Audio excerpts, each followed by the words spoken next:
Alright, so a question I get asked often is there still sex after stroke? Short answer is yes, yes, and yes. Sex after stroke is not only possible, it's, in my opinion, necessary for the full healing of the brain. Let me explain. Because having sex, we know, causes eruptions of neurotransmitters in your brain, and the more your neurotransmitters in your brain are working, the more recovery is happening. So I like to think sex helps your stroke recovery.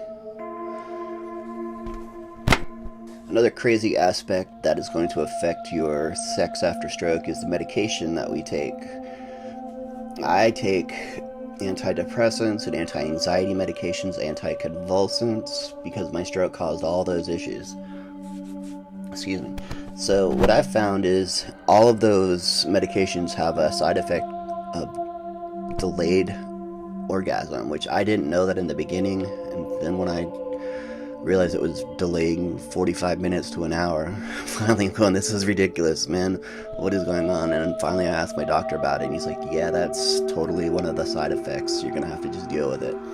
And so with practice and practice and more practice, I figured a way around it. Just lay back and get into it more with your mind than your body, and it works out to be, it may be delayed, but it's still very powerful. And I think all that, taking the pressure off yourself with that, not trying to just rock it out and finish it as soon as you can, it makes a lot more sense. You just sit back, relax it, and enjoy the ride.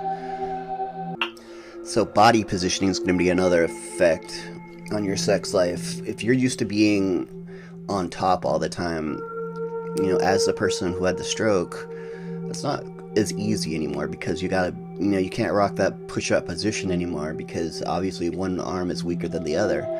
So I find it much more satisfying and a lot more gratifying to actually just be laying on my back and let somebody else take control. If that's not you, then I've tried to work it out with some pillows under my left side to kind of prop me up so I'm not putting all of my dead weight on top of my partner. But that is going to be something different, and just to save a lot of stress and anxiety on the situation, just try to lay back and enjoy it. Again, that's going to be something you and your partner discuss. For me personally, I've tried it both ways, and it's really frustrating to be trying to put yourself in that push-up position, and then you just can't do it. So missionary just wasn't a possibility. There's plenty of other positions and postures you can take that are just as much fun. But anyway, positioning.